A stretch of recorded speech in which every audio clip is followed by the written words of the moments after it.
You're listening to Nocturnal Frequency Radio, hosted by Steve Jenny and his satanic assistant, Alex Houdini, both of whom can't go into churches without vomiting. Yeah, that sounds about right. I just threw up during the break. Yeah, I was gonna say. I've been through too much of that over the last week. It's been brutal. But welcome back to Nocturnal Frequency Radio here live on the New Visions Radio Network, and of course, rocking it. Yeah, simulcasting here on YouTube and our Twitch channels. Does anybody actually watch on Twitch? I have no idea. Everyone's playing games, like I don't know who bothers on Twitch, but whatever. We put it out there just for the hell of it. But tonight, regularly scheduled show had to be kiboshed, and we had to scramble to get a dark discussions together. And I want to thank you to our newfound friend Gil of the Black Cat Report for joining in. Thank you for joining, man. Thank you for having me, man. Yeah, and you know what? Just let everyone know a little bit about Gil. Who's Gil? I mean, people who don't know who Gil is, let them know. Yeah. I don't know. I've been working on trying to figure that one out. But some hobbies that I have. So I'm a part of two shows. One of main one would be the Black Cat Report, which focuses on high strangeness, the paranormal, UFOs, serial killers, true crime, strange history, kind of anything that kind of piques our interest and hasn't been covered ad nauseum by a lot of shows. Like, we kind of pride ourselves in finding topics where it's like, are we going to be the first podcast to do this? And it's like, hell yeah. There's like one article on the internet and a story from 1801 that's been photocopied. Like, this is the one we're doing, that's, because we're fans of those genres and those topics. And we started the show as an excuse to research stuff that we weren't hearing on other shows when things started to get repetitive. Topics started to get repetitive. So yeah, that's my good friend Joey and I's podcast, and then the other one is a monthly, once a month paranormal live call-in show called Beer, Booze, and Boogeymen. It's pretty self-explanatory. There's beer and there's booze and there's boogeymen, and it's with which one's four which? hosts. I like to think that Damien is the boo and I'm the beer. And Joey's the boogeyman. And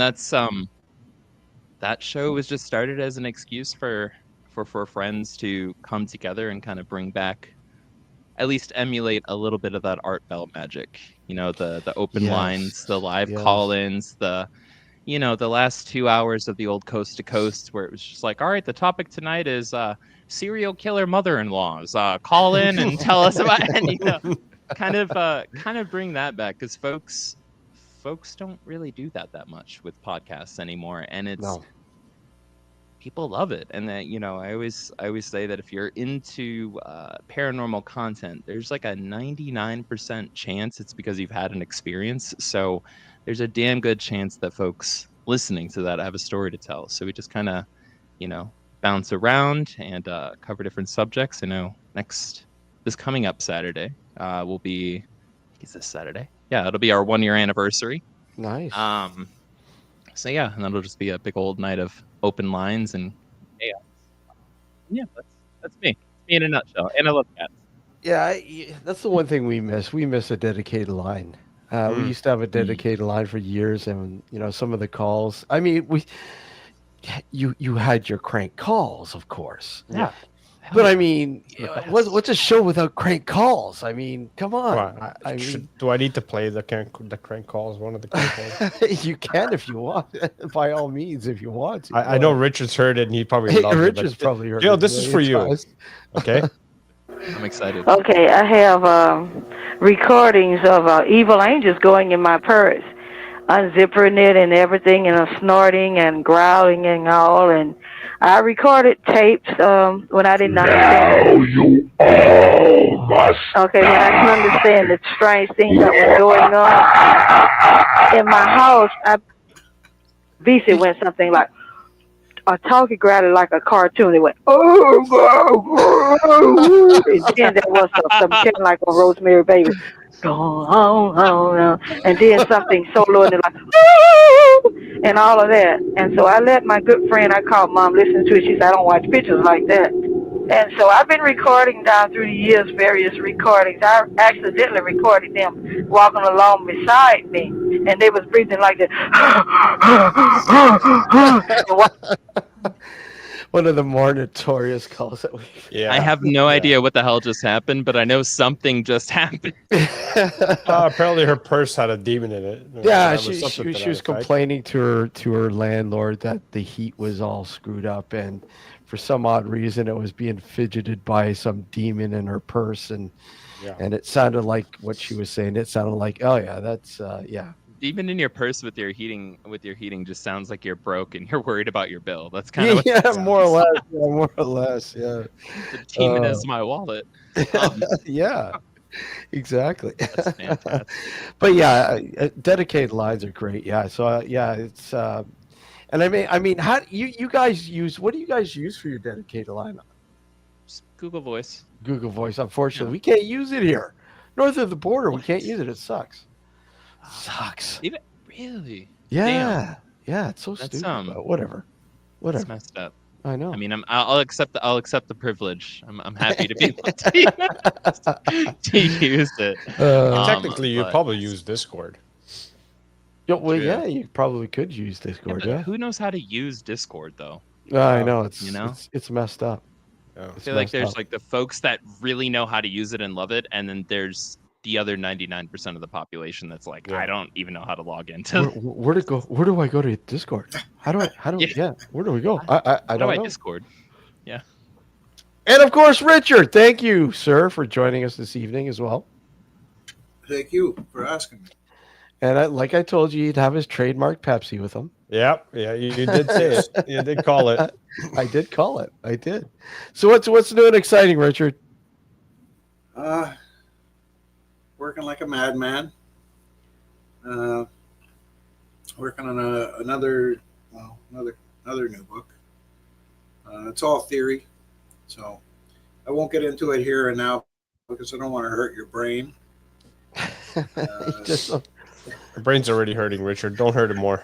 Yeah. My brain's hurting, man. So I had to put the Band-Aids up my ears. The blood was coming out.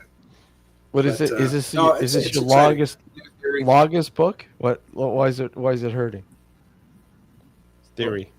No, it's just it's just hard to. First, I got to try and wrap my head around what I'm thinking, and then and then I have to explain it like other people don't know what I'm talking about, because that's the problem, right? You just ramble on, and you think, hey, because I thought of it, other people know what I'm talking about, and they're looking at me like, this guy's on medication or something.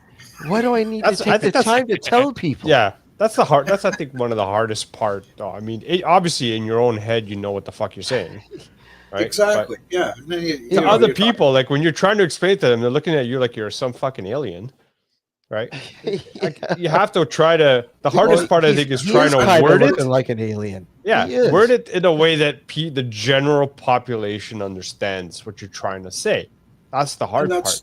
Yeah, that's the difficult part. I took a sample chapter or a piece of a sample chapter. I'm in a writer's group, so I just wanted to try it. So I took a sample of it to the writers group. I read 17 people died at that cafe. Yeah. This is, and then I look up from the paper, and this is what I got.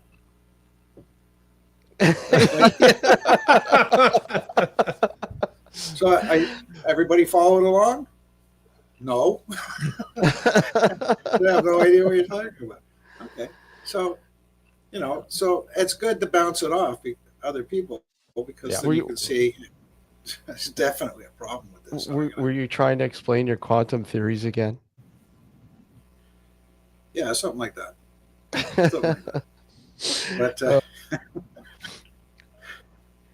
I can't wait for that book you to know, come out, Richard. I'm excited for it. I got some new experiments I'm going to be trying hopefully this spring. I can't do it right now. The weather's not right. But yeah, and it's all about Einstein. All about all these Einstein. Experiments are all about Einstein. Things that he has said, things that he's written about. So you know, entanglement. Do you get in?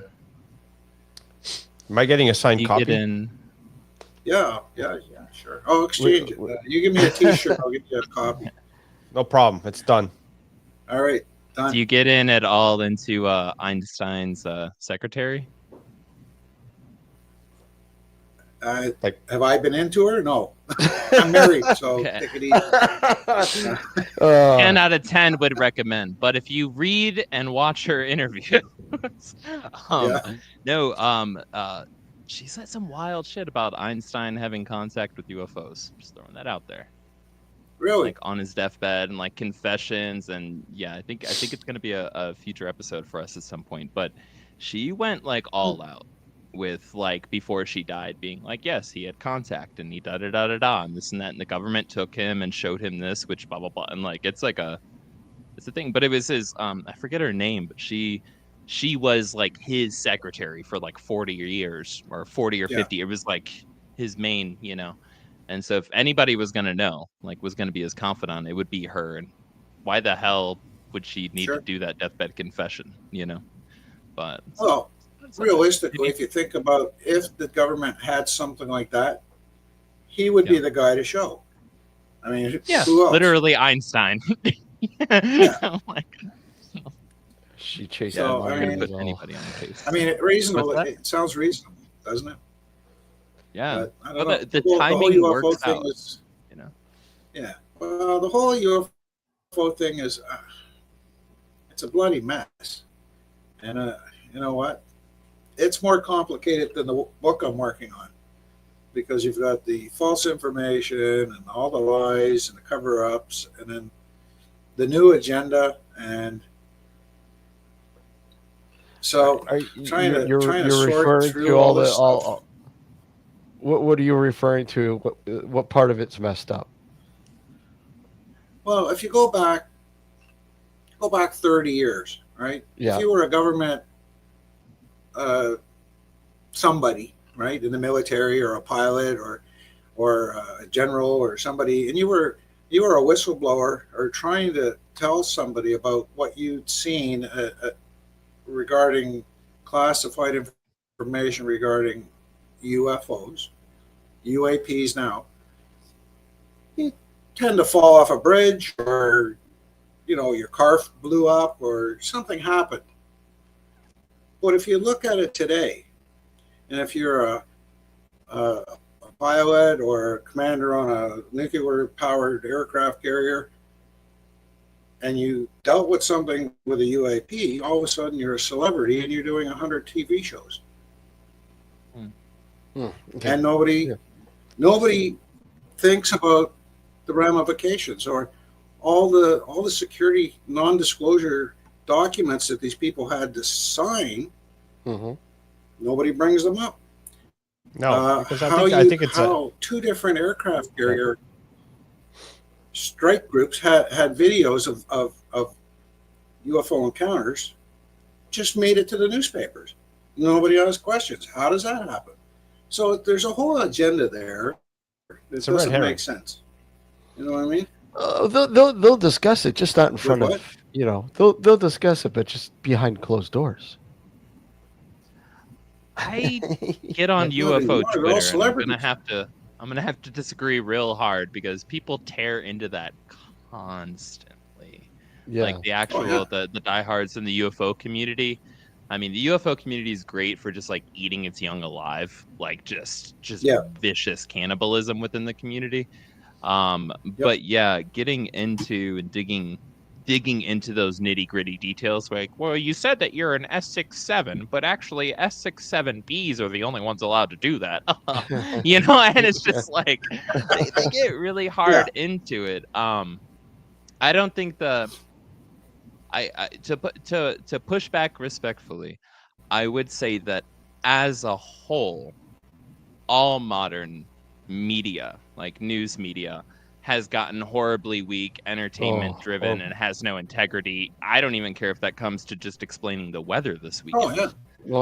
And so it's the UFO subject. I'm not surprised it's treated any different in terms of not actually pressing hard facts. I don't know. That's my take. Where I'm just kind of like, they kind of softball everything, to be honest. I agree.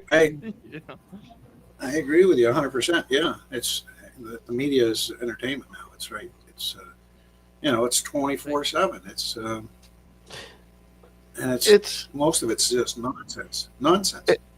It's really a shame. You turn on an American channel. You turn on an American channel, and they're talking about the stuff going on in Gaza, and then you put a Canadian newscaster on, and he's talking about Ukrainian egg painting and Buffy, everyone's most favorite dog, and it's going on for 20 minutes. Yeah. It's like, there's no news in the world when it comes to Canada because the Liberals said, "No, we can't talk about this stuff." No, we're going to shut you down. Nothing going on today. Okay, except when it comes to the weather, and we're all just going. Well, except when it comes to the weather, and then we're just all going to die. So, right? Y'all kind of do have like the Fisher Price, like my first news station, like playset out there when it comes to news. But I will say, at least you don't have like the horrible like multi-billion-dollar manipulation industry that the U.S. has behind it. It's like y'all get stupid stories, but they're accurate. Well, ours is like the entertaining ones. Our stories, it's like, hey, look at this photo, and it's just like, oh wow, that's a really cute duck. It's like that duck massacred 27 people, and it's like, oh my god, and then it turns out that duck was being held hostage, and you're like, why did you lie to me about that? How did this even happen? And it's like, well, the CIA started a new program. It's a long story. We'll tell you in 40 years. Like, we just get fucked. Our shit's fucked down here. Elon Musk wasn't doing a Zig Heil. Like, no, that was a Roman salute. Yeah. half the world had to like blur that when they put it up on TV. Oh my god, yeah. That the meme in front of his factory in Germany. Do you see that one? Yes. Yeah, that's hilarious. They're tearing into him, man. Oh yeah, of course. He should. Of course. He knew what he was doing. Yeah. And like, and I don't, and like with, yeah, I don't know. Where it's just like, well, you know, he's a little bit socially awkward, and it's just like the richest man in the literal world. Come on, look at his dancing. Period. Look at the way the guy dances, man. The way, you know, during the inauguration, you see him in the you know, sitting down, and the faces he was making. He made, what was it? Was it Kevin Spacey? Is that right? No, who was in Footloose? Who was that? Oh, Kevin Bacon. No, that wasn't Kevin Bacon. Footloose? Yeah. Was it Kevin Bacon? Yeah, Kevin Bacon. Holy shit, you're right. Who am I thinking of? Kevin oh my god, Bacon. yes it was. Yeah. I just saw him in a new light. Yeah, I only know him from his conga playing. I don't know him from Footloose. But no, it made like Trump's little shuffle that always. That he always yeah. It made. You mean that orange shuffle? Yeah. I call this the smoothie, you know. Yeah. But like, you know, honestly, the only thing that comes close is Ray Gun's competition in the Olympics. Oh, Ray Gun. I'm never letting that go. That was just you can't. How can you? Moment. How can you? I'm gonna get a tramp stamp like tattoo of this Ray Gun. And, you know, her justifying it. Oh my god, trying to justify that was horrible. Come on. It's just like, damn. I realized they're all Elon doing it. That's Musk the way taught they're her doing it. everything she knows. She got a free Tesla, right? So. Yeah. Yeah, experimental Tesla. Yeah, well, let's go on with let's keep going on with the UFO bit. I'm kind of liking that. We'll do that. Now, with all the whistleblowers that are coming out now out of the woodwork, and the latest with the egg and the string sort of fucking supposed crash retrieval footage that I mean, have you guys seen that footage? I'm sure you've seen the footage. I mean, what are your thoughts about that? Gil, go ahead. I think it's fascinating.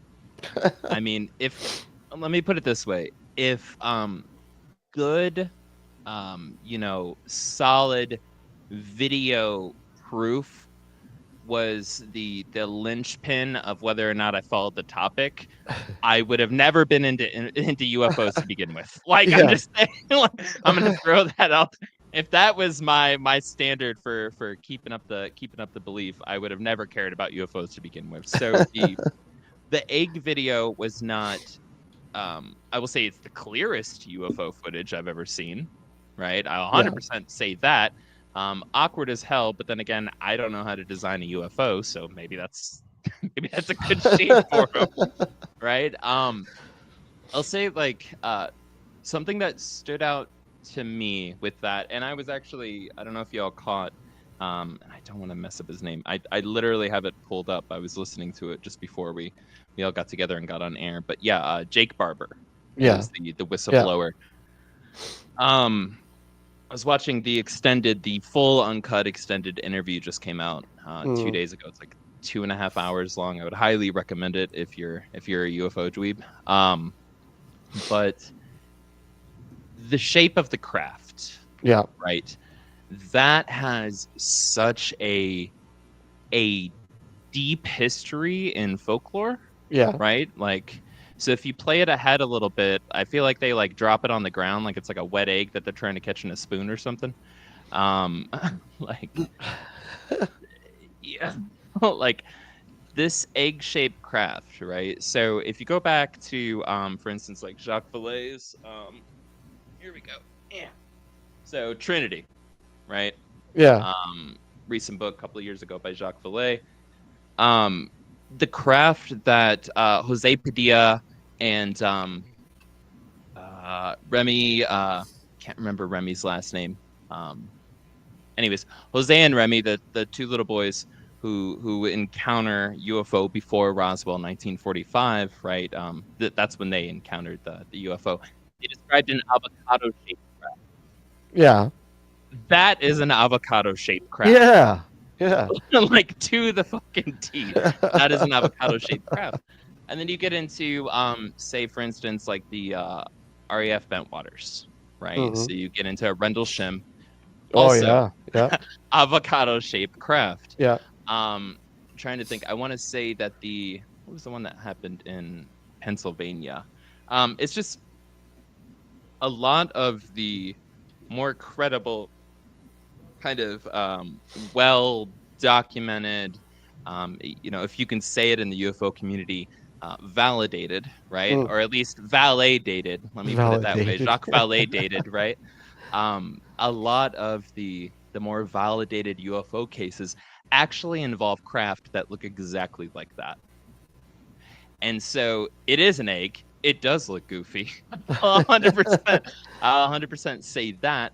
But if we're going to have footage of a recovery, I mean, the craft ain't going to be flying on its own if it's getting recovered. It's going to be strapped to, a Black Hawk. And how the hell do you put ropes on an egg? Cradle it. It's crazy. Yeah. So I don't know.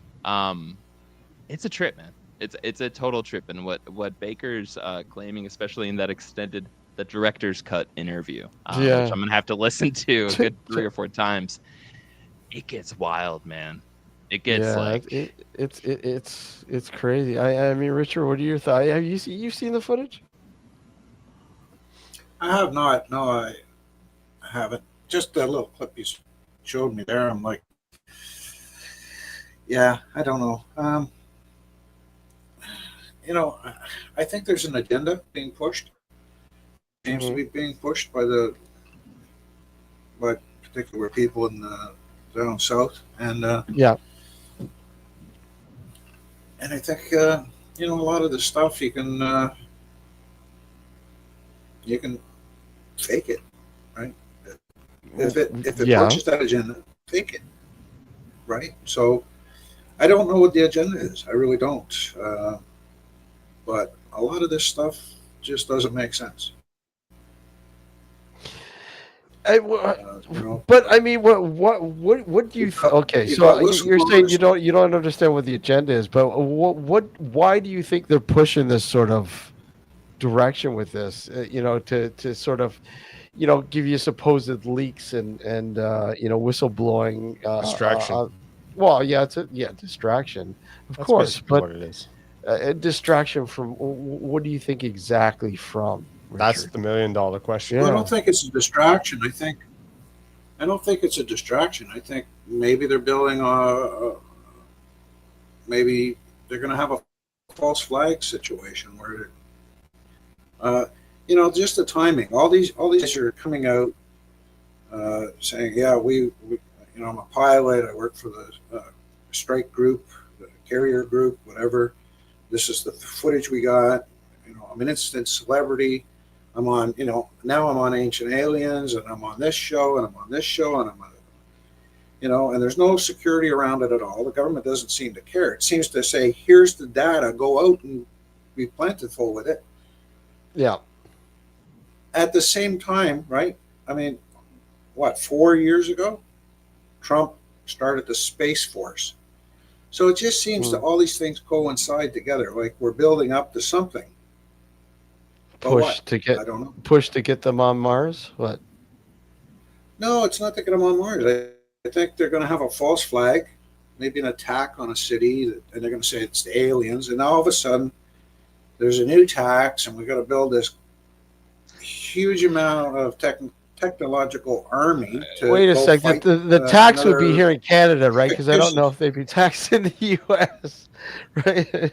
Well, we tax have a- we we have a tax question everybody. in Taxes chat. upon taxes here. We have an interesting question I in mean, chat, and I Yeah. think Gil would probably be better to answer this.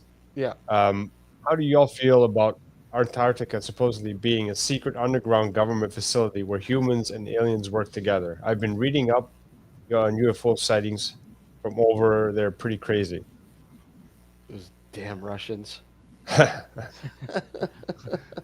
Damn international territory agreements. Yeah. Yeah. Ooh. Yeah, there's so you got oh shit, it was something Bird, Andrew Bird. I don't remember his name. The famous pilot. I took a trip down to Antarctica. It's Major Bird. He was some kind of bird. I don't know, sparrow. He was an admiral, but yeah. Yes, Admiral Bird. There we go. There you go. Let's go with that. Admiral So, Tweety.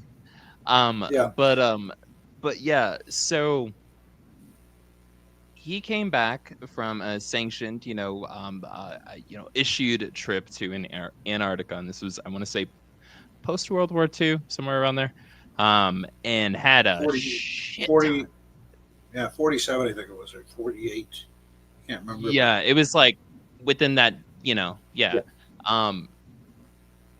Dear Lord, so this guy went from being incredibly decorated, like, he was the kind of Truman-esque almost, in a sense of just being like, they had to add more fabric to fit more metals onto his clothes. Like this guy, just the pride and joy of one of the most militarized countries with the most pride in their military in that country's history, right? It was just, this is the guy. He came back and started talking a bunch of crazy shit about, like, yeah, I flew into the earth and there was all these things and there was this and that and the other, and everybody's like, this dude's going crazy, and he just got washed to the side.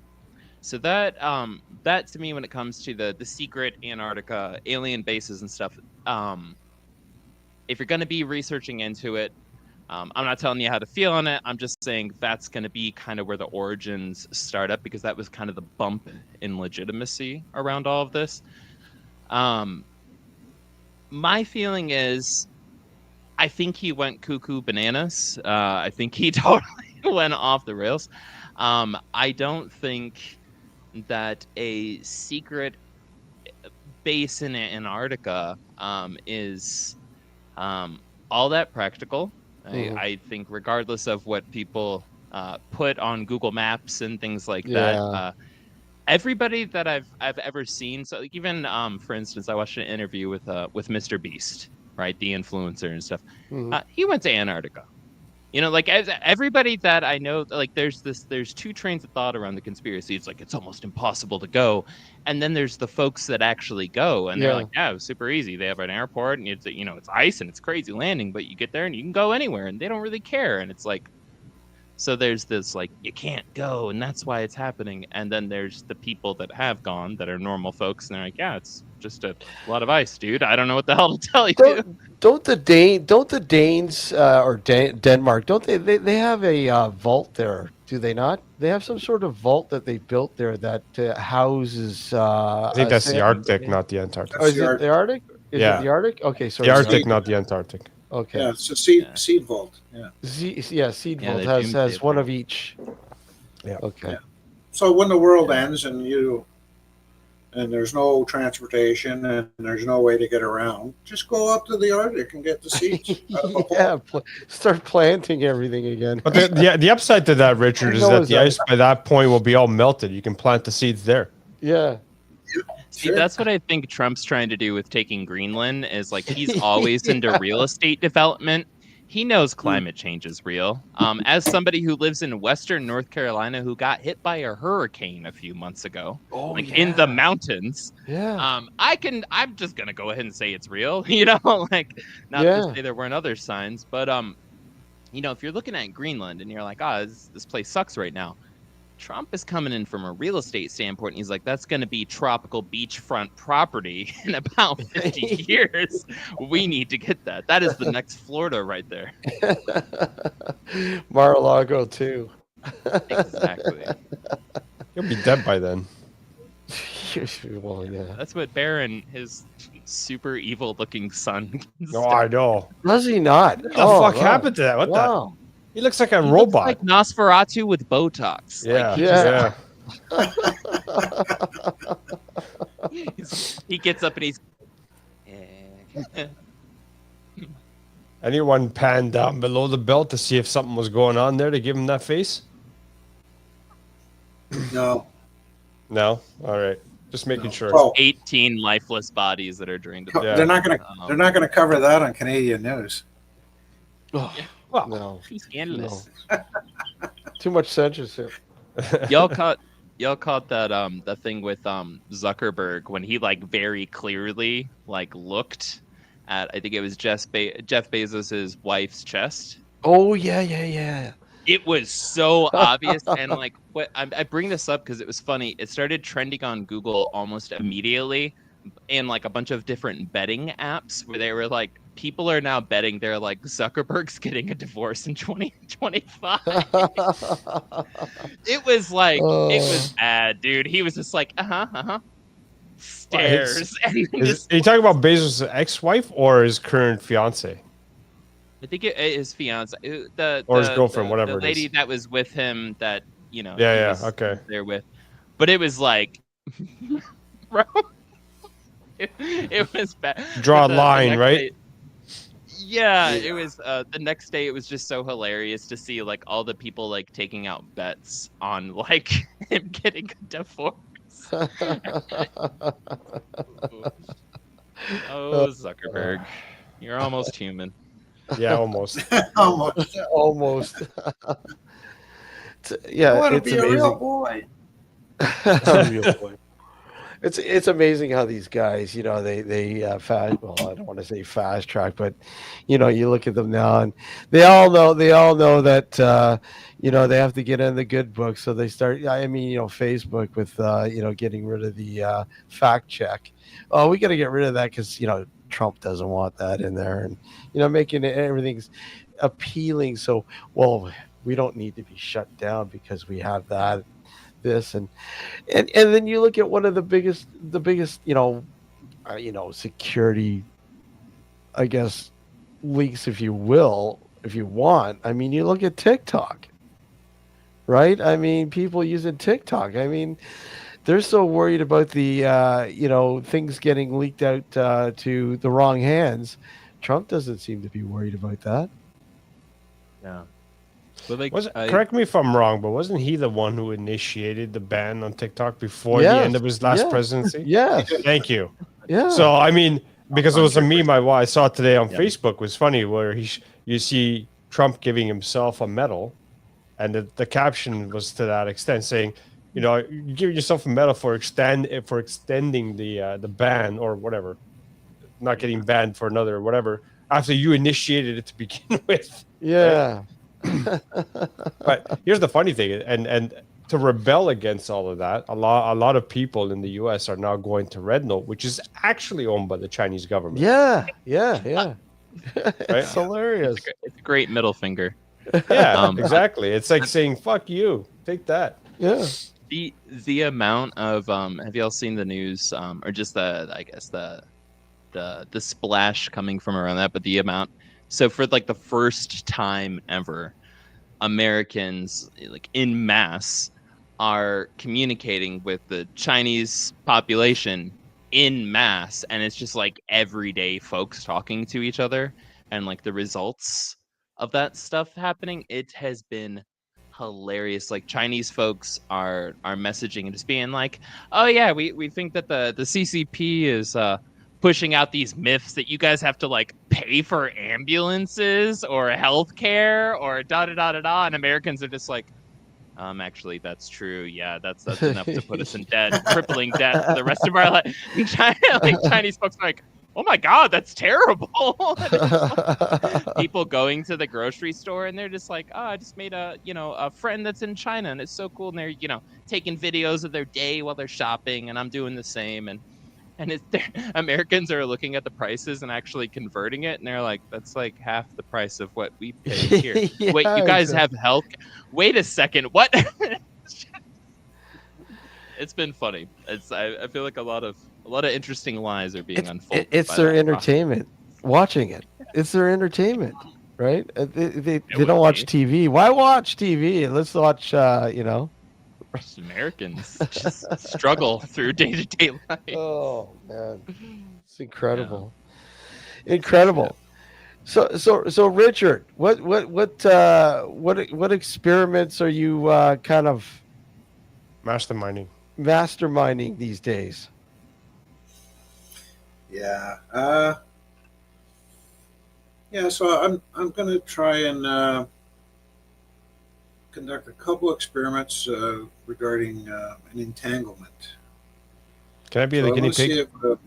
Yeah. What's that? Can I be the guinea pig? Yeah. No, you scare everything away. Entanglement. Yeah.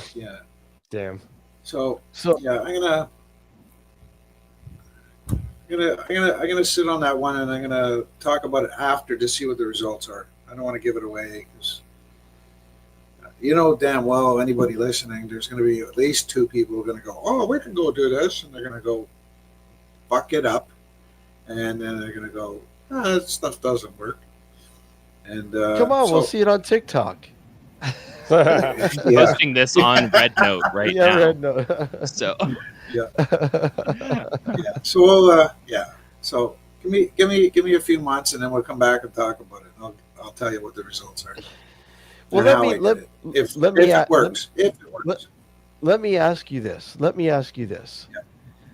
When it comes to the paranormal landscape, the landscape where you're investigating, claims of, some sort of entity or demonic sort of infestation or anything like that, that isn't normal. And, okay. You sit there and go, okay, well, wait a sec. Is this something that people manifest themselves? Or is there something possible. else manifesting those actual experiences? Yeah, so that's a question that's always raised. I mean, you have to look at Yeah. every venue, every possibility. Um, I call it wearing everybody else's shoes, right? So you want to see it from every point of view. But there's ways to tell. There's ways to tell. For example, are people manufacturing this? Mm-hmm. And I don't mean hoaxing it. I mean through a psychic connection or psi manifesting something that's going on in the house. It's possible. So what I do is I remove everybody from the property, Mm-hmm. and I put audio video surveillance. Yeah. If you're still detecting activity in that house and it's devoid of people, and I'm not talking an hour, so I'm talking take them out. Even the investigators are no longer there. Nobody's there. Nothing there. It's devoid of life. And if you're still detecting some activity, then quite possibly there's something there that's going on, and it's not a poltergeist that's being created by a pubescent child that's sexually frustrated about something, because they're not there. Maybe if it's remanifesting at the Tim Hortons where the kid is being stowed for a while. Uh-oh. Okay, now we got something. But if the house is open, there's nobody there. You have to wonder: is there an energy? Is there some type of entity dwelling in that property? So that's how I go about it. So where do you think the source is? Is it afterlife shenanigans, or is it an entirely different dimension? I mean, where do you think this, if it's being manifested, where is it being manifested from? Where is the source coming from? In your thoughts, your theories? Well, you have to. Well, first of all, you have to come to some agreement in your own mind what the afterlife might be. Mm-hmm. Do you believe in an afterlife? Do you? And when you die, if you believe in an afterlife, where do you think people go? So that's what you have to reconcile with. You have to decide. Joe down the street died. Where does he go after his death? The answer that I have found is he's going to go home. Probably 98% of the time, he's going to go home. Excuse me. Now think of it this way: you're at work and you don't feel well. What do you want to do? You just want to go home. Why? It's comfortable, it's safe, it's familiar. You just want to get away from the crap and go to the happy place or the safe place. No different in death.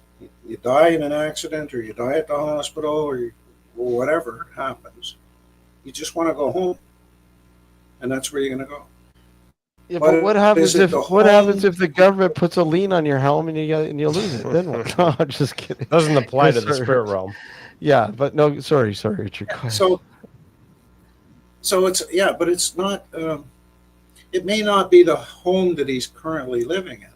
But this is where it gets complicated. Yeah. He's going to do a life review, and he may not have gone home to that home. He may have gone home to a house that he knew when he was in his 20s or his 30s. It might have been more of a happy place to him. So he has that option. Now, these people that have lived in this house, they bought it off Joe, in the 60s. They raised their kids there, but he owned it back before that. Now he died, and he comes to this house, and now all of a sudden they have a haunting. And they're like, what the hell? What's changed? Why do we have a haunting? So it can get complicated. But 98% of the time, they're going to go home. They're going to go to what's familiar. It's very familiar. Yeah. That's what they're used to doing. Right? That's what you do every day. You get up, you go to work, or you go to school, and you come home, and and repeat and repeat and repeat. Right. So when you die, that's where I'm going to go. That's where my shit is. I'm going to go back to where my Source shit of is. That's where my memories. residual. I made all my memories there. Yeah, I made all my memories there. That's where I'm going to go. Do we have any?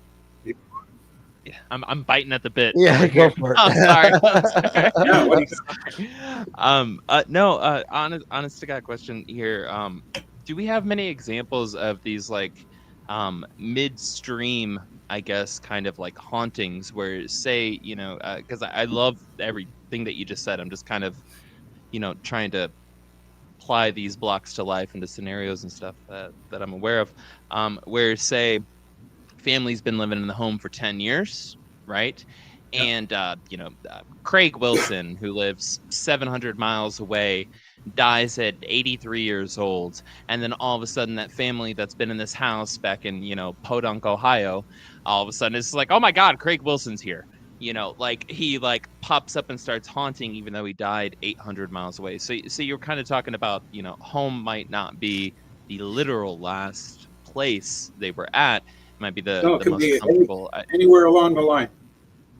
Yeah. Yeah. So do we have a lot of cases of these, like I said, like midstream hauntings where folks are already there, and we know for a fact historically somebody died way off somewhere else and then appears? Because I know about folks coming back where it's like they're coming to check on their grandchild or something, but not full on like a haunting starts. I don't know.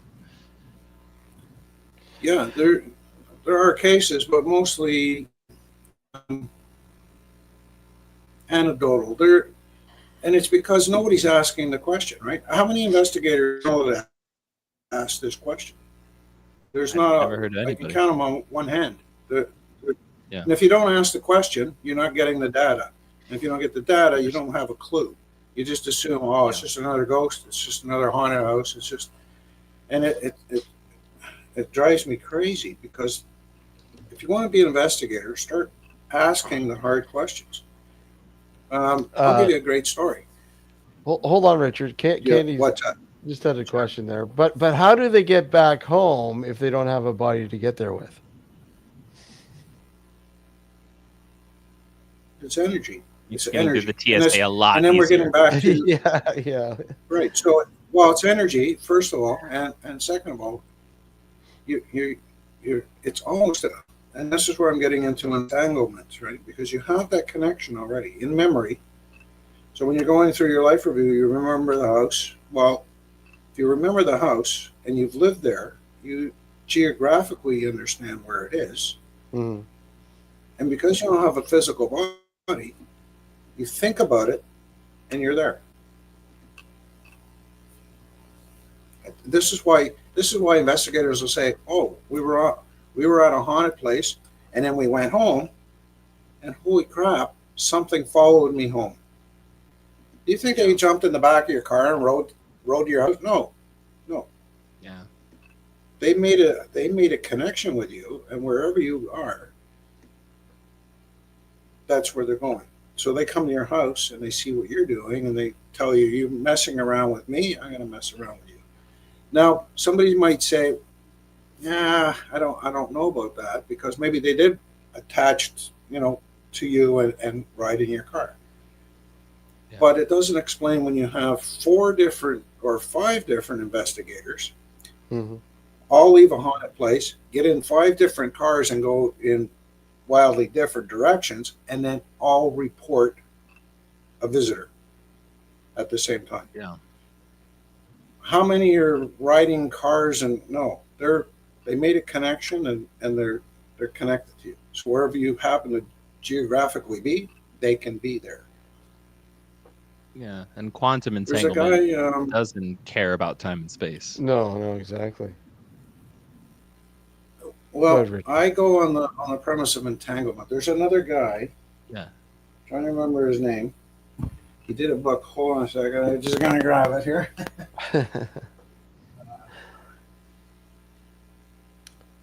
Digging into his. Yeah, so there's this guy. I read it. I just bought his book. I read it. It's quite interesting. I go with the entanglement thing. It's Darren Ritson. So he's written a book, and it's called Poltergeist Parallels and Contagion. So his premise is working in a haunted location. It's like a contagion, and you get whatever this contagion is, and you're now connected to this paranormal phenomena, which you can bring home or you can share with other people. So it's an interesting premise. I find it quite fascinating. Whether it's true or not, I don't know. I haven't tested it in the field. I haven't done the math on the theory of it, so I don't know. But well, I'd like to get into kind of explaining how you kind of measure that sort of phenomena. Like when you say testing it, what do you do? What are some of the things that you'd like to do to test it? But hold on tight. We're just going to take our halfway break here on New Visions Radio Network. Once again, dark discussions here with Gil of the Black Cat Report. Thank you again for joining us, and our good friend Richard Palmisano. Hold tight. We'll be right back with more Nocturnal Frequency Radio here on the New Visions Radio Network, and of course on our YouTube channel. We'll be right back.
Good evening. I'm Richard Palmisano, the founder of the Searcher Group. It's a paranormal company, the oldest in Canada. I founded it in 1979, which not only makes me old, but makes me doing paranormal research and field work for just under 45 years now. I am also an author, researcher, and lecturer on the paranormal. I've written 6 books now. And I really enjoy coming on with Steve and Alex on Nocturnal Frequency Radio, as well as listening to the shows, because there's a lot of interesting guests there. I like it, looking at this stuff, because it opens your mind to other options and other alternative thoughts. And, there's always time to learn new things. So I hope you join us and come and see Nocturnal Frequency Radio. Thank you. So let me ask you, what makes for good radio? My 5 favorite songs all day long. Play it again. No. As many commercials as physically possible. What? No, why would that be good? Great music, great talk shows, no commercials. Precisely. New Visions Radio gives you no commercials, no nonsense, just the best new music and the best talk all day long, 24/7, 365. NewVisionsRadio.com. Hey guys, Kristen here, host of the Paranormal Girl podcast, a bingeable exploration and deep dive education about the paranormal for the skeptical believer. Some of my past season topics have included shadow people, Mandela effect, demons, and UFOs. Currently, I am tackling Bigfoot. I have been sharing this journey with my audience since early 2021, and I have learned a lot these last few years. It's truly a mysterious world out there beyond our perceptions, and reality is just not what it seems. I have also, since the start, met some awesome folks like Alex and Steve, and I've really enjoyed watching and learning from them and also joining them on their show. Their guests are always outstanding, their listeners are just the coolest, and these hosts are some of my favorite people.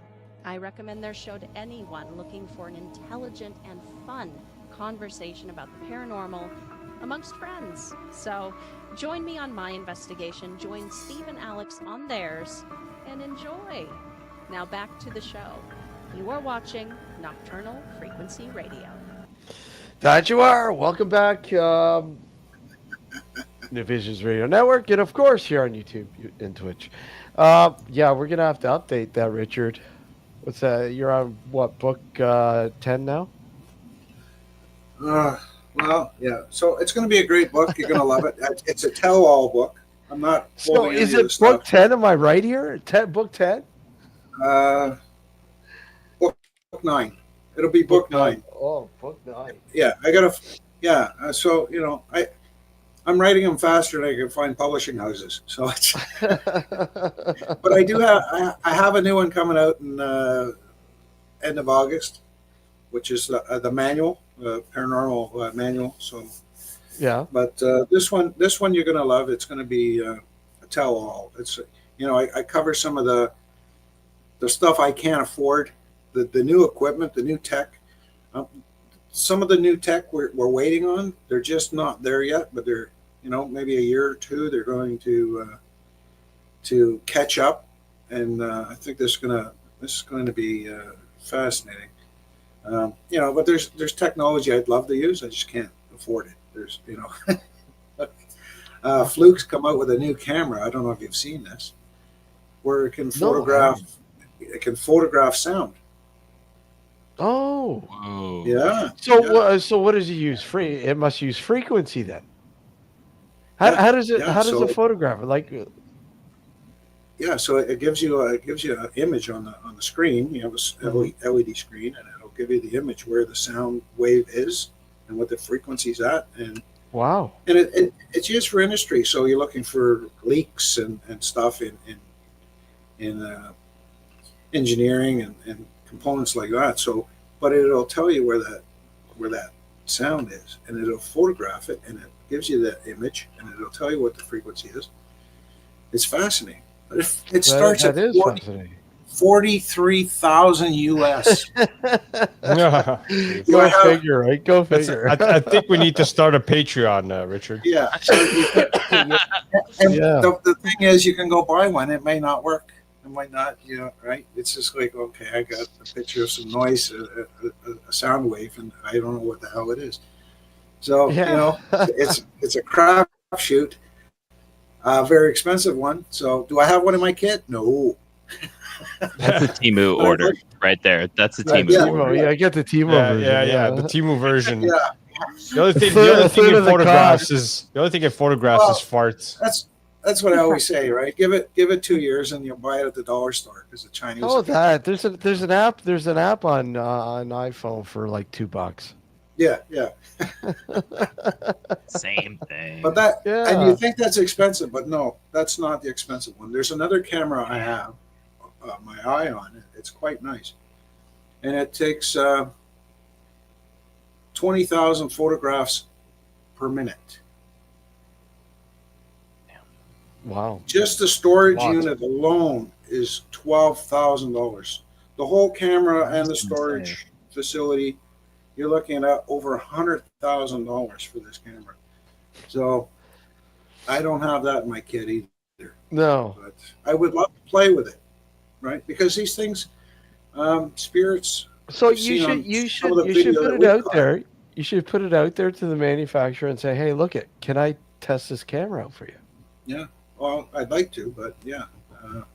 I don't know. There's gotta they be. might say here, sure, borrow it. I don't think I could afford the insurance to borrow it. Come on, you're on the same level as Jason Hawes, for crying out loud. You should be able to get these. I thought y'all had free insurance in Canada. But free insurance. No, so semi joking, semi on a real kick. I mean, that Robert Bigelow, the fame, paranormal NIDS. fame. Yeah. NIDS and all that. His main focus, he's moved on from aliens. He's like, I already know, and I never did this for y'all anyways. I know the truths that I want to know. But he's moved on to afterlife. Like that's his current big thing. He would be the paranormal sugar daddy to hit up about something like this. No. And I mean that honestly, like very seriously. He'd be like, yeah, how much? Why. Whatever. Yeah, he's a genius. I love the guy. I really do. I've studied what he did. I've looked at his UFO work. I mean, he's a real genius. And he did put out a call for papers. On the afterlife. Right, with a $20,000 prize. Mm-hmm. For 20 grand, he's making $10 million worth of data. Right? Because everybody's writing in their theories, everybody's writing in experience, everybody's writing in everything. And he's only going to pay out one guy. Here's your 20 grand. And now I've got a database that would make Valier cry. Yeah. Right? Because the Valier was all about database. Mm-hmm. Yeah. So he's a genius in that way. He doesn't give up his money for anything. He took $15 hotels and made it into billions. Yeah, but that's why he's so rich. He's not giving up his money. Yeah. People don't understand. When he had Skinwalker Ranch and he started NIDS, we hear about the UAP exploration with the Pentagon, right? Mm-hmm. So they spent $22 million on the research. No, very few people understand that $22 million on the UAP research went to Bigelow at the ranch. Yep, 100%. Very few people know that. They think they're two separate entities, but they're not. Bigelow got all that data, and then he sold it to Fugel, who's doing more research. And how genius is that? I have my data, and how do you peer review the data? Get another guy to do the research and see what he has, and and then you compare it, and it's not costing him nothing. Matter of fact, it made him money because he sold the whole thing to Fugel Genius. This guy is brilliant. And Yeah. that's why he's got all the money. Yeah. But he's not, you can go to him, he's not a sugar daddy. He's not going to give you nothing for nothing. No, I know. But if you could, If you go to him with really puffy knee pads, he might. Yeah. Yeah. you knee pads and enough Carmex on. Yeah. Yeah. Gil, have you ever been to the Brown Mountains? Yes, so many times. What? What are your thoughts about? Because what are your thoughts about the Brown Mountain? I mean, Brown Mountains. I mean, like, you know, the lore behind it. Yeah. So for folks that might not know, sitting at home, I'm located here in Asheville, North Carolina, which is in western North Carolina. It's in kind of the heart of Appalachia, and we've got a lot of fun, strange phenomenon. I don't know if y'all get the same. I don't know how targeted my memes are to me, but Appalachia as a whole is known for its cryptids and its paranormal stuff. Yeah. It's one of the it's quite literally one of the oldest geological places in the entire world. Right? You know, the mountains here, everything. This is old land. Yeah. And one of those phenomenons, the Brown Mountain Lights, which takes place out in Linville Gorge area and the National Forest here, which are absolutely breathtaking if you ever get a chance to visit. I'm not just trying to beef up our tourism. There's a reason why I moved here. It's gorgeous, you know.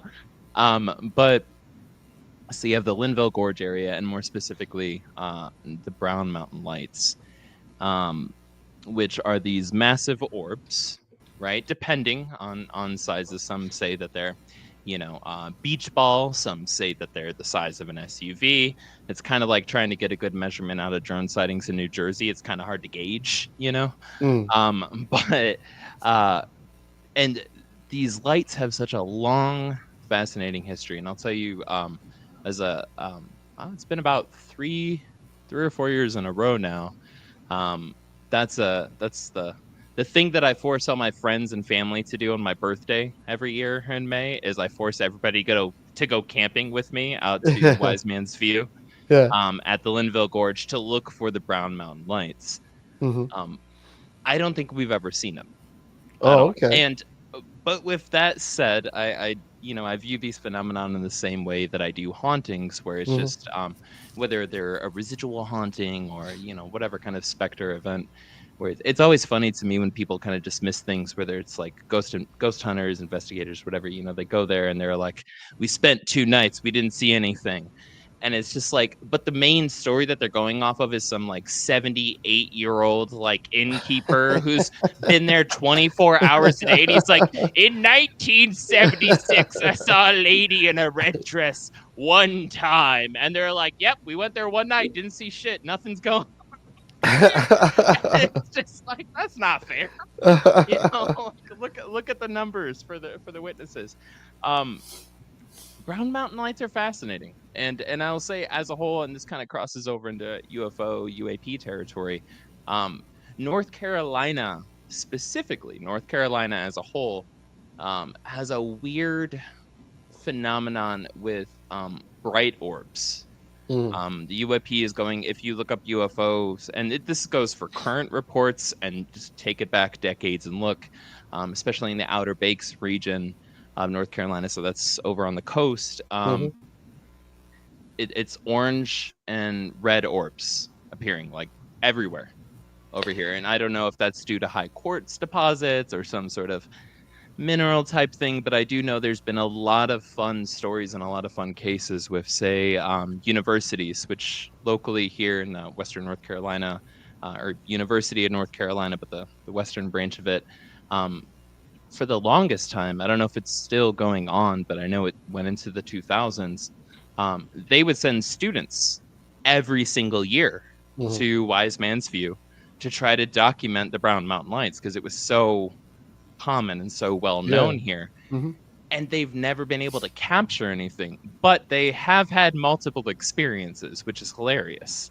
Like there's been situations where there's massive flooding or some crazy crap goes on, and all these students are just huddled together in a shed, and they all step out after it rains, and then orbs, it just looks like lanterns start appearing out of the grounds all around them and start moving through the forest. Yeah. And then they go from the edge of the forest towards a cliff that's like 500 feet down, and then just keep going casually over the cliff. And so people see it. It does happen. I hope to see it.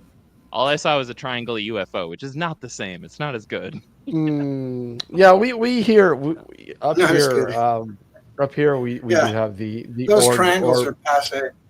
Yeah, we do have the orange orb phenomena here in over Lake Ontario quite often. In fact, I myself had witnessed the phenomena one early one morning, and Alex, he had it.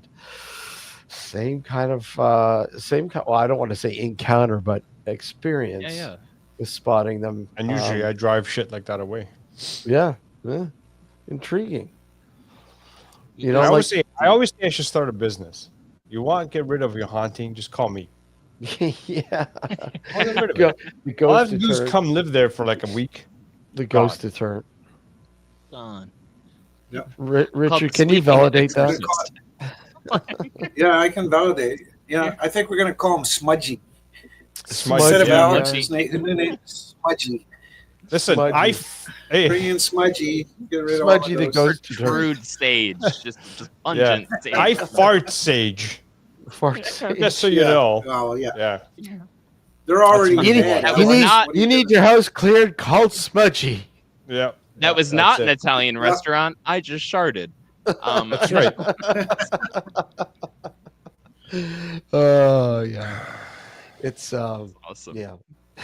Yeah, but the orange, the orb phenomena it's pretty much worldwide, but it's been spotted all over. But my experience was pretty much on par with what I have pretty much read. Everyone else's experiences, like the unusual movement and the fast and disjointed sort of non-linear. You can't really explain it other than, oh well, they were Chinese lanterns. Bullshit. Come on. They're not just falling. No, they're not flares. No, absolutely not flares. When you look at flares and you look at these, you're like, no, absolutely not. I mean, I have footage.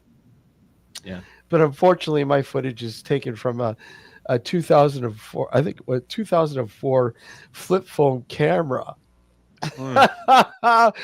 That's how old it is. And I'm telling you, man, it's not the best footage. Did it, what was, do you mind if I ask, like, where was it at? Was it coming out of the local pub, or was it like, 20,000 feet up in the sky? Like where? I was working nights, and I left early. I think it was about 2-3 o'clock in the morning, and I'm driving home, and the road I'm driving on, it's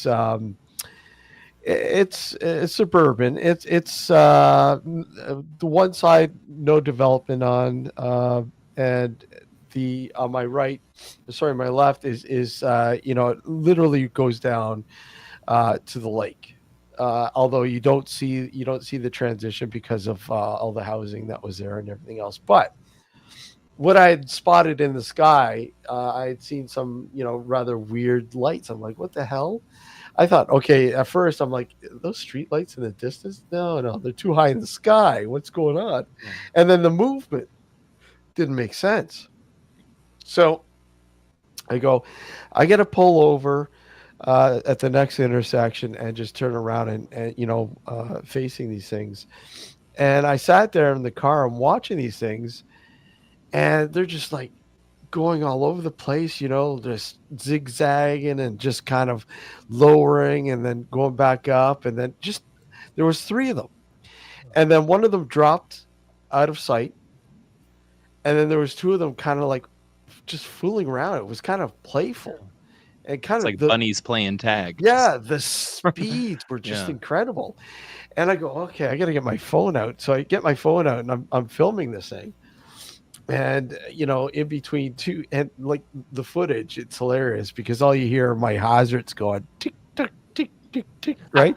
And I'm facing the intersection, so you see the traffic lights, and then in between the traffic lights, you see this little orange orb, But people go, well, that's just a reflection, and I'm like, yeah, whatever. It's the shittiest footage, but I know what I saw. It's definitely not.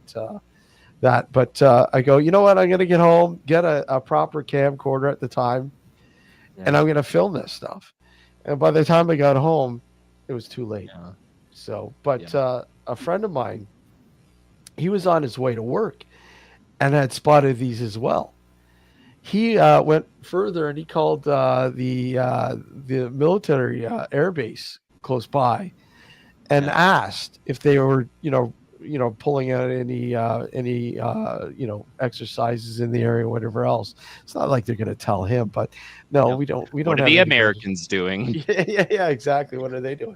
It was the weirdest thing, man. It was just really surreal. Have you dug into and like correlated directions or like gone through reports from, because it sounds like it's all happening in the same region, and we have something like that going on here in Asheville specifically, like not in Brown Mountain or that region, but in Asheville. And I've digging through like old like NICAP records and MUFON reports and stuff. I've been finding patterns about a similar orb sighting that my friends and I had here. Have you done that in your area? I haven't gone as thorough as that, and I should, but I have looked at a lot of reports in the area. And again, Alex had his. Yours was what, 2000? When was yours, Alex? I'd say it's probably 2013 or 2014, roughly around there. Yeah, and you spotted them. They're pretty much over Lake Ontario as well, right? No, they weren't. Oh, they weren't. Sorry. No. They were. Geez, because we were living in Maple at the time. I don't know how Oh, much. yeah, that's right. What the distance is from between Lake Ontario there, but it's got to be minimum, I'd say, about 45 to 50 kilometers north of the lake. Yeah. Right. So, and for context, that was when I used to smoke cigarettes too. I was outside in the balcony having a smoke, and I was facing east, and the lights I saw. Now, more context is that where we were living before, we were right underneath the flight path of planes coming into the international airport. So I used to see the planes coming in all the time. Like I used to see the lights, especially at nighttime. Obviously, you see the lights coming in. And at first, when I saw these lights, that's what I thought it was, right?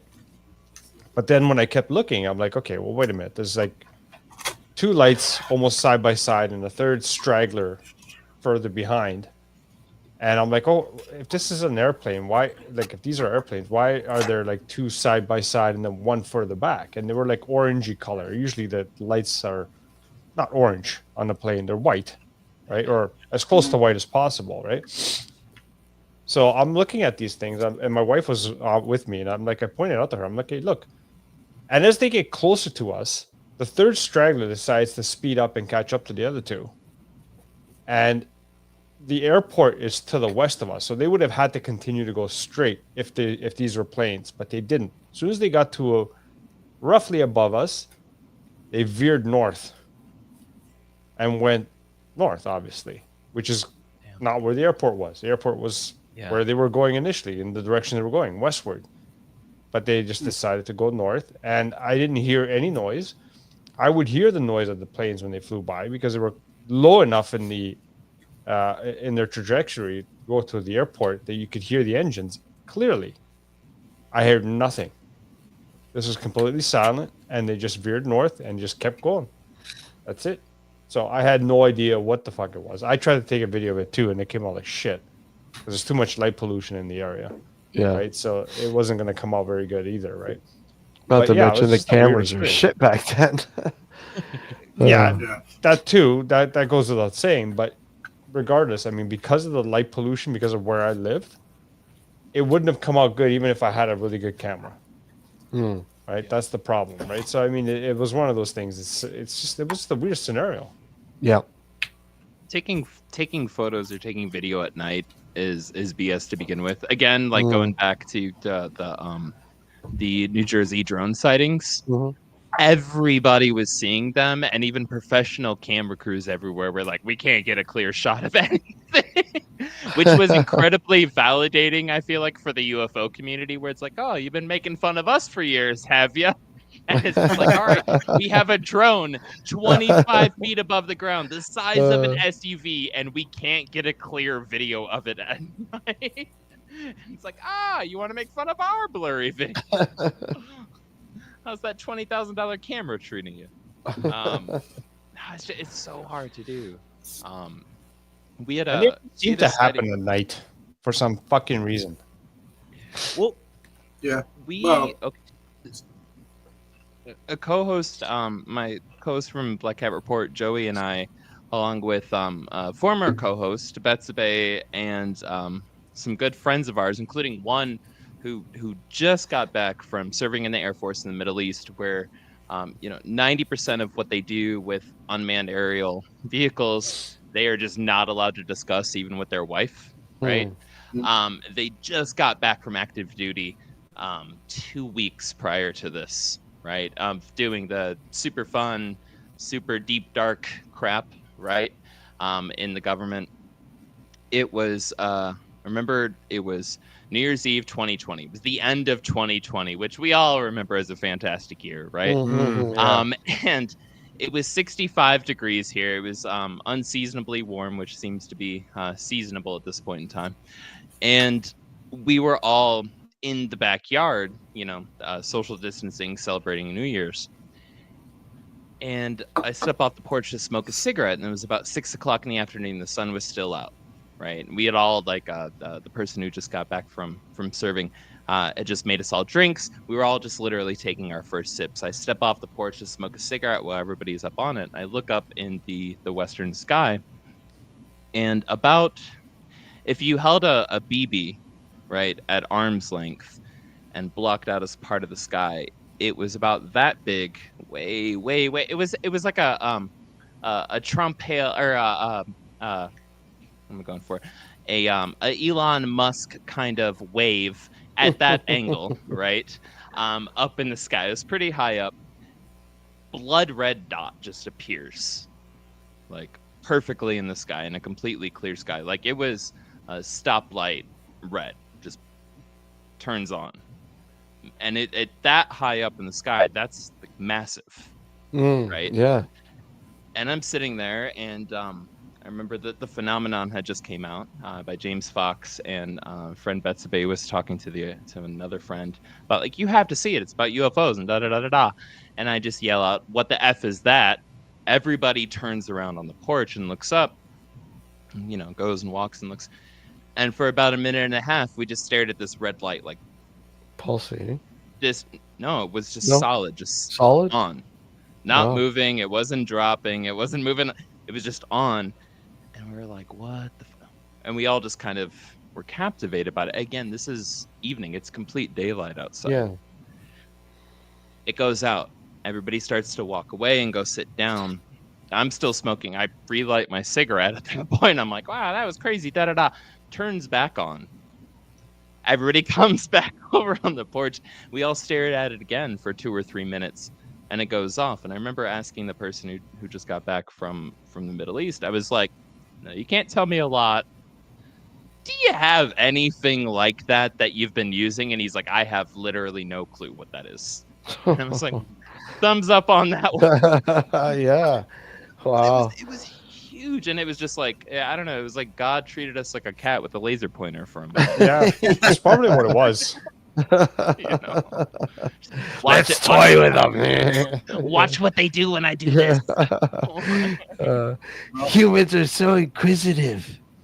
Yeah. It's a couple batteries. All it takes to entertain them. So easy. Yeah. They think cats are inquisitive. Yeah. Well, when I lived in Toronto, when I was a kid at the time, I'm pretty sure it was like 1974, I'm gonna That's say the year I was born. yeah. Yeah. And so we were. I was out playing with friends and riding our bikes and doing stuff, and we were pretty close to home. And we saw something in the sky, and I went, "What the hell is that?" And we all stopped and we looked at it. And it wasn't going anywhere; it was just sitting there. So, a friend of mine said, "I'm going to go tell my mom." And he rode home, which is on a bike. It was probably less than a minute. Right? He just whipped home. And she said, yeah. And she gave him a little compact camera, 110 Kodak camera, Instamatic, right? And he come flying back, and he had no idea. He said, I don't know what to do with it. So he gave it to me, and I said, okay. And I looked at it, I figured it out. So I started taking pictures of it. And it just sat there, and then all of a sudden it started heading off. And then it picked up some speed, and then finally it just shot off like unbelievable, like a gunshot. But I do have, never publicized, but I do have a couple of photos that I took, and this was a 110 camera. I don't know if you're going to be able to see them on the screen or not, but I'll see if I can do this. So this is over the Gardner Expressway. So kind of see it. What? Yeah, it's. So it went from there, and then it turned. It turned, and it started going over the apartment buildings. So you can see it there. Oh yeah, okay. What the heck? How have you not published these? Is this like AI? Because it's moving. It's moving. Yeah. And then and then it started to climb. Wow! You can see it. Richard, you've been just like, back on us. What's going on, Richard? How come you've never told us this before? I know. So I don't know if y'all would want this. I know you're struggling with money, but here's some of my grandma's gold bars. Like, what are you doing? No, but fantastic. Those are cool. I'm not that. Dude, that's so I've, cool. I've seen a few of these things, some weird shit in my time, but I'm not the UFO guy. I'm the ghost guy, right? So.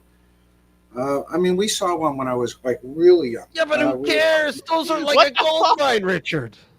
You can finance and get access to that expensive camera that takes like 20 million shots a minute. Come on, let's he's just, no. I don't want him to get this camera because he's going to get like high res photos of like Grays having an orgy with Bigfoot and just like all of the 80s. Like, you mean Elon Musk? Cryptid UFO guy. I don't want any of these. Delete. Elon Musk. But what is this? Hillary Clinton taking off her skin suit? I don't need this. Oh, come on, dude. Come on. Unzip. You're gonna make me throw up my drink. Yeah, don't waste that drink. Actually, when I was even younger, there was I was at the doctor's office. I had to go for a checkup, and it was late. I mean, this doctor, you always went to this doctor and sat in his waiting room for like 6 hours. Don't tell us you've seen it in the doctor's office too. What? Yeah. No. So my dad came. I went with my mom, and my dad came and picked us up to drive us home. And it was late, and it was dark. Yeah. It was winter. And we were coming down Castlefield, fairly close to Edwinton. And my old hood. On the left-hand side, hood. there's a park. Yeah. There's quite a large park there.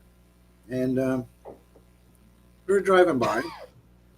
Alex was caught in that park. And as we passed the park, both my dad and myself went, what the? Because there was something sitting on the ground in the park, all lit up. And we went, holy shit. Which park are you talking about? My mom didn't see anything. Right? You better not be fucking pulling out a picture of this now. I'm telling you, Richard. Whoa. Which park are you referring to? Yeah. No, I don't have a picture of that. I wish I had a picture because this was like right there. But we did a U-turn and we came back and it was gone. But it was big, man. It was like a bus. But it was a disc. It was a craft. Sitting on the ground, and it had the lights going around the edges, and Both my dad and I saw it, and we looked at each other like, "Did you see that?" Because I saw it, but it was weird. And then we went back. We just he did a quick U-turn, and we went back. It was gone. Yeah. But Richard, which park are you referring to? How the hell, Alex? How the hell have we never heard these stories before? No, aside from that, I want to know which park he's talking about. I can't remember the name of the park, but it's. Are you familiar with the area? Like I used to live in that area. Okay, so do you remember where Food City was? No, not Food City. It was gone by the time I moved to that area. We're going back to the 70s, 80s, right? So yeah, there was a. I moved to that. I moved to that area in '86, so Food City was no longer there. Okay, so you wouldn't know Towers Department Store. It might have been Zellers. Yeah, Towers on Eglinton, close to Black Creek. Black Creek. No, it's. I'm trying to think of a cross section. Yeah, yeah, maybe that's the one. I don't know, but it used to be Towers and Food City, and then. I'm pretty sure I know the plaza you're referring to, where Towers used to be. It's on Eglinton between Caledonia and Keel or Trethewey. Yeah, that's it. So behind it is Castleville, and now just sort of behind that mall, that's where the park is. It's sort of near Camiso's. Yeah. Camiso Brothers. Camiso's right? Yeah. So there's a park there, and that's where we're sitting, right in there. Fuck. And it's full view. When you come in down Castleville, you can see it on the. I'm very familiar with that. I have to apologize. This is what happens when you get a couple of Italians together. This is what happens. Y'all just sound like Canadians to me. I wasn't even born. I wasn't even born. Which is a compliment. I was not even born in Canada. I was actually born in Italy. I have the papers to prove it. Yeah. Thanks for verifying that. Just wanted to make sure everybody incredible understood. taste in food, and you live in a pretty cool country. I don't know. You're winning, bud.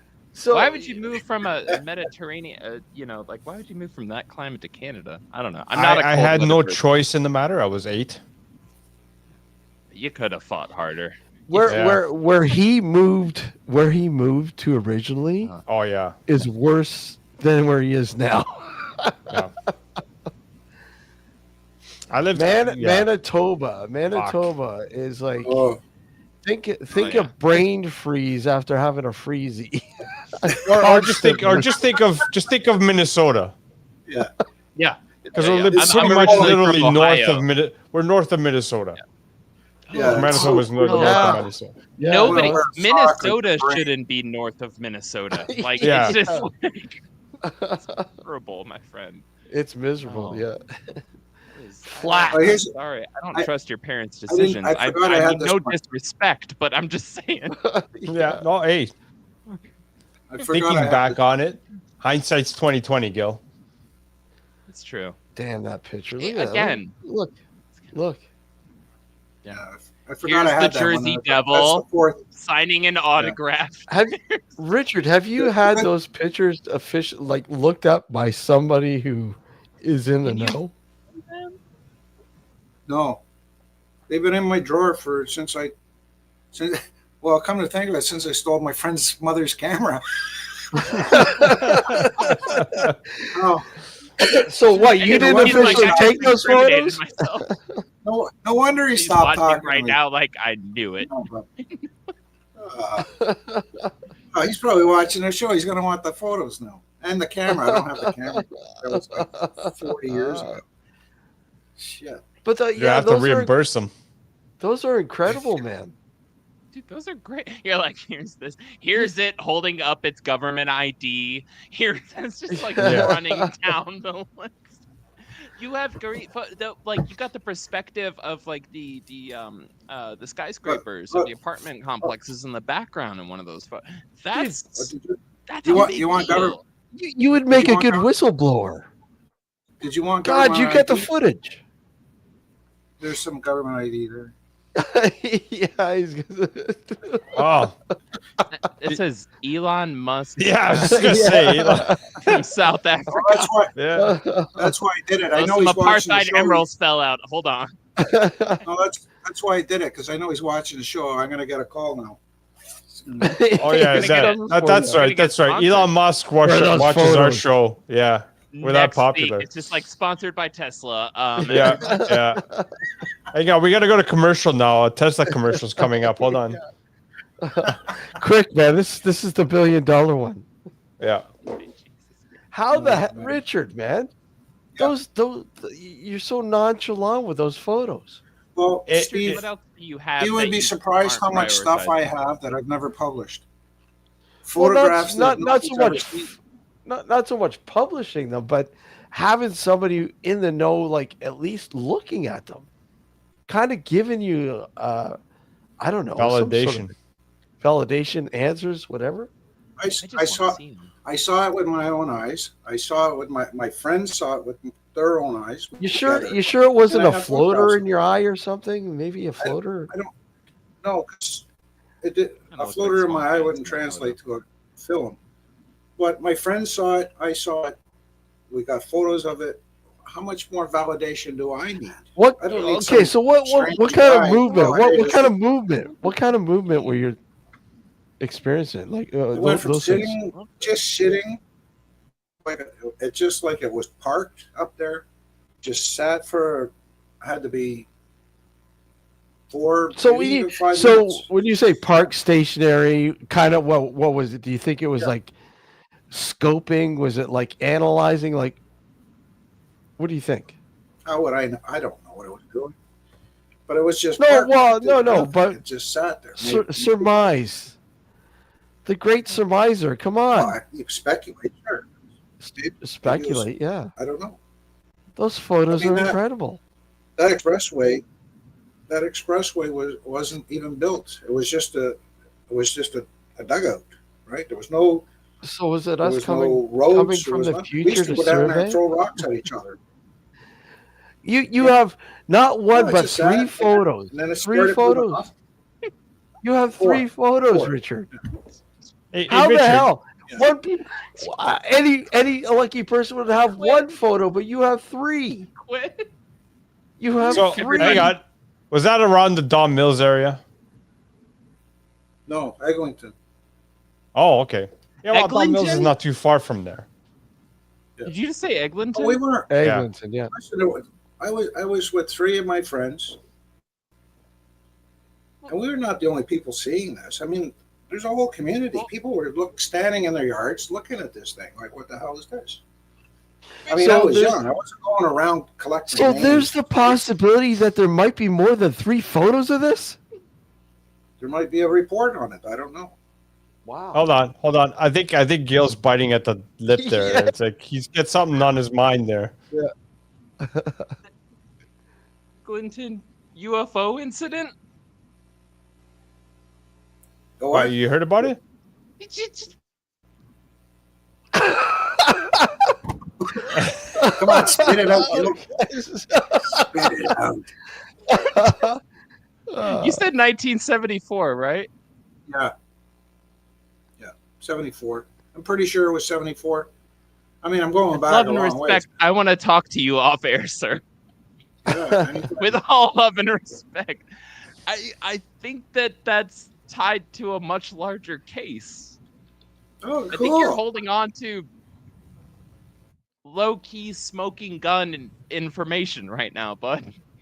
Okay. Well, hey, call me anytime. Email me. I'm around. I'm retired, buddy, so I'm always around. So I work from home, which is like being retired but more broke.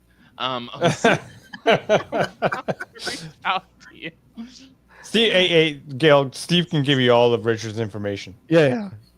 I will. My friend, I will be reaching out. Hold on, I'm taking a note here. I'm sorry, I know this isn't great for the stream. I think for all people watching and for all people listening on New Visions Radio, I think Gil had a hard on and just ejaculated somewhere. Yeah, no, I mean, like, you could honestly, each one of those photos was like 7 blue chews that he just like shoved. No, they were awesome. Like, it was. They were. Hey, if I can help somebody, if I can help on a research thing, sure. Whatever, man.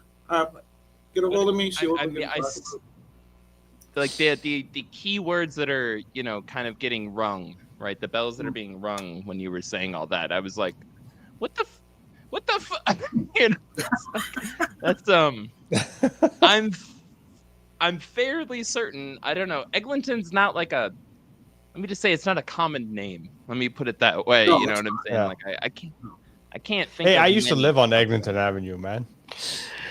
Yeah, but I think Not where this happened, but further west. Yeah. Oh, near Dufferin, down Oakville. Yeah, Oakwood. Yeah. Eglinton, yeah. Yeah, not too far. That's not far at all. Yeah.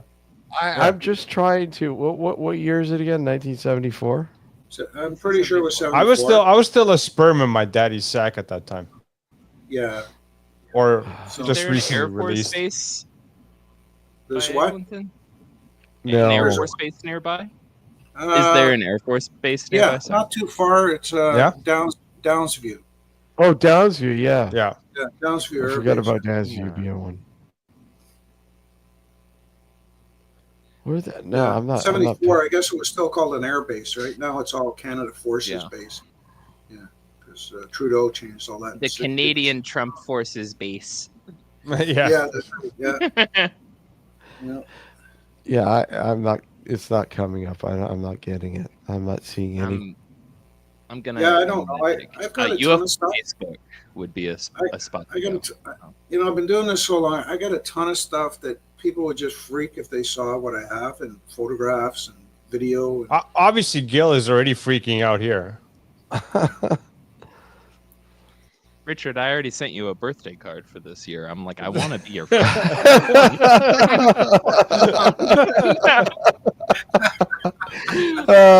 I'm gonna schmooze up so fast over here, my man. yeah, man.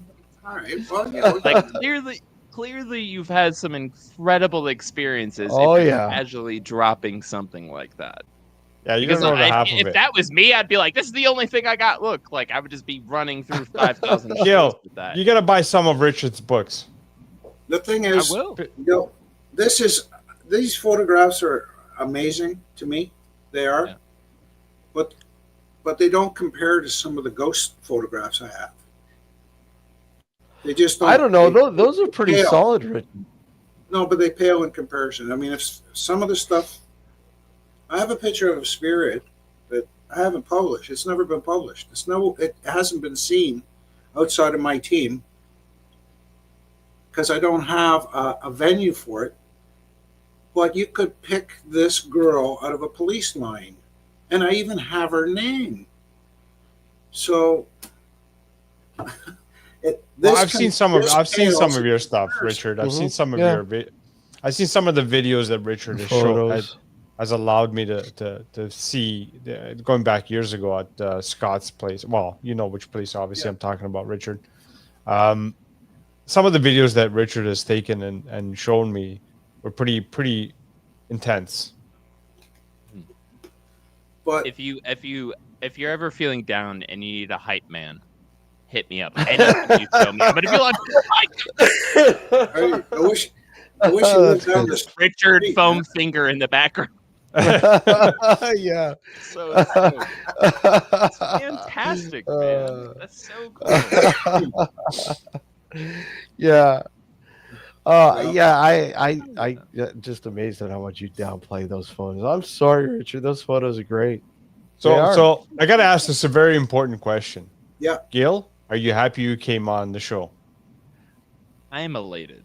So There you yeah, go. 100%. There you go. Thank you guys. Well, we're glad you came on the show too, Gil. Thank you. Yeah.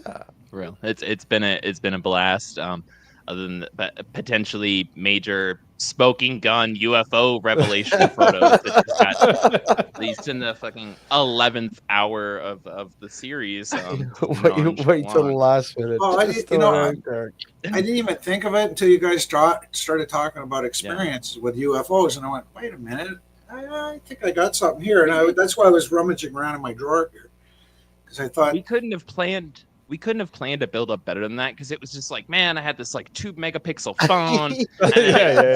And like I tried, but it didn't work. And I'm just like, we didn't even take a photo. And you're like, I have these high-res photos at multiple different angles with witnesses involved. But they're not high res. It's 110 Kodak film from my friend's, a stolen camera from my friend's mother. Seen a flip phone photo? That's high res. I don't know if you realize this, but have you seen some of the other fucking UFO photos out there? Yeah. He needs to see the egg video again. The only reason it worked out is because this thing wasn't in a hurry, and I had time. Because 74. I mean, shit, man. What was I? 13. I guess I was 13 years old. Right. So here I am fumbling with a camera that somebody just handed me, and I'm trying to get this picture. And luckily, it's not in a hurry. So I probably shot the whole roll, but I got, a couple of 4 pictures out of it. So cool. Probably got my friend's ear and an elbow, but I did. Thank goodness I got some. You got 3 photos. 3. Yeah, no. Most people like really brag about when they get 1 photo. Richard's got 3. It's blurry as shit. I'm just, like sitting here, just like any photos I've seen, just kind of look like like I don't know, Cinemax on scrambled TV in the 90s.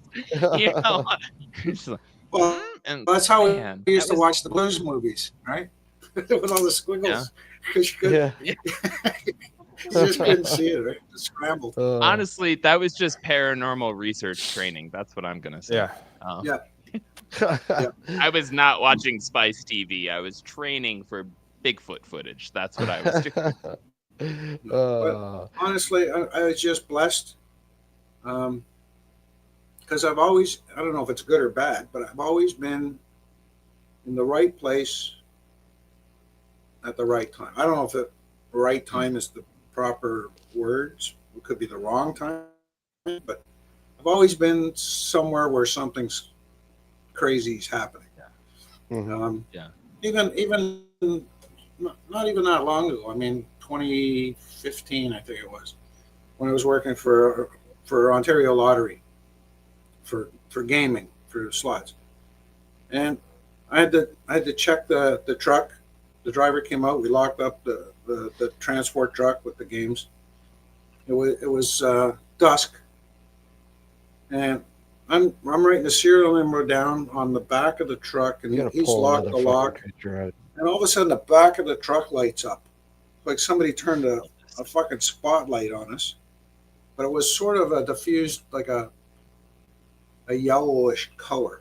It just lit the whole thing up, and you could see our shadows cast right on the truck. And I looked at him. His name was Tim, and I looked at him, and I went, "What the fuck?" And we turned around, and it was an orb, and it was only maybe 40 feet up, and it had to be this big. That's all. That's it. And it came over us, and it went over the truck, and it took off towards Burl Oak. So what the fuck? And we ran down the alleyway to see out this way. Out this way. Oh wow! No, it's up right at Harvester and Burl Oak. Oh wow! We ran around the corner to see where it was, and it had stopped over. I can't remember what the gas station is there, but it's I think an Esso or I can't remember. It stopped over that, and it just went like somebody shut it off. Just phased out, just gone. And we looked at each other, what the fuck? Yeah.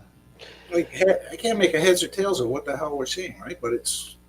I love it when, when people have these experiences. I mean, myself, like you, Richard, I've had many times where I've had some really, being an investigator of the paranormal, not quite as long as you, but and the experiences that I've had, but nothing compares to that one one night that I experienced something that I can't explain, and that's the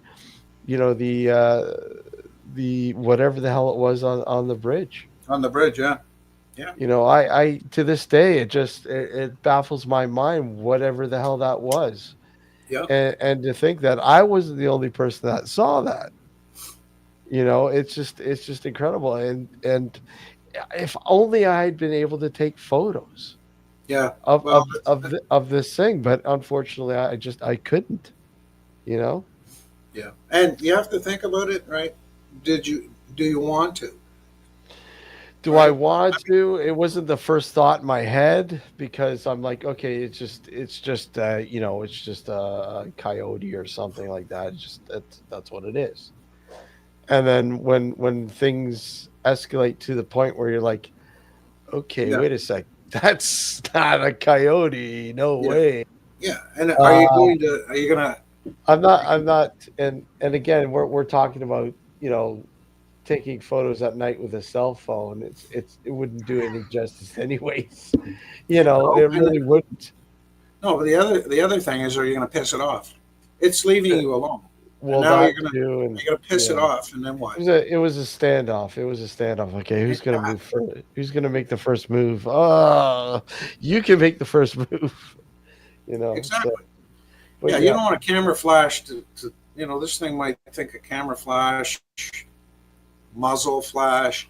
I mean, they don't know, right? So who knows? Well, they don't know. They don't know. Anyways, oh my God, we're at the end of the show, and you know what? This is flown by. Gil, it's been a blast having you on, and we would love to have you back. We would love to have you back. Love to come back. Yeah, and so Awesome. just get your info out there for the viewers and listeners, where they can find you. I mean, we have the links in chat, but for those on the New Visions Radio Network and stuff like that. Yeah, so I'm going to put it this way. Not a lot of places are called Black Cat Report that are associated with paranormal things. You'll probably actually find reports of black cats. That's not the podcast. And we do have an open bounty. So if there is some streaming platform where you type in Black Cat Report and we don't come up with, this logo pretty much, we don't come up there, let us know. Reach out to us, right? You can Google us, and we'll send you some free merch or some stickers. So we're pretty much available everywhere. That's the long-winded answer of me saying that. Hey, find us anywhere. Black Cat Report, UFOs, cryptid, true crime. We're serious about our research, but not serious about being hosts. We are a comedy podcast that actually enjoys research. So plenty of cussing, enough to make a sailor blush. And I do a lot of terrible accents. So I think that's the best though. I mean, you got to have fun doing it, right? I mean, you do. It's boring to be too serious doing this. And Alex and I have been like this, this is, we have our, our times when people look at us and go, "What the?" Yeah. But I that's the way we got to do it, man. I mean, hey, yourself. Yeah, exactly. And Richard, and thank you. Well, no, thank you for coming on such short notice, and thank you, Kristen, for making the suggestion to have Gil on the show. So it's been a blast. We would certainly love to have you back on. Indeed. Richard, just grab, throw your stuff out there. I know a lot of people already know about you, but no, I'm just kidding. Go ahead. Yeah, sure. So, anybody wants to get a hold of me, get me through Facebook, or you can email me directly at richard@thesearchergroup.ca. My website is thesearchergroup.ca. It's brand new. We just tore the old one down. We're building a new one. There's some posts up there already, and we're adding more. So if you want to go look at it, feel free. And I'm always hanging out with these guys, these crazy. Well, I'm not going to say that on the air. Oh, you can. Don't worry. Richard, I'll give you $10 for the photos. 10? Is that American or? Oh well, yeah. Hey, we'll make it 10 American. How about Yeah, there you go. Well, make it Isn't it like competitive. I can retire appreciating? again. All right, guys. Yeah, everybody in chat, thank you for popping in. And again, if you're listening on the New Visions Radio Network, thank you for stopping by. We'll be back next Sunday night, 9 till 11 p.m. Eastern Standard Time. Until then, guys, have a good week. Take care, everyone. Have a Good good night. night. I go.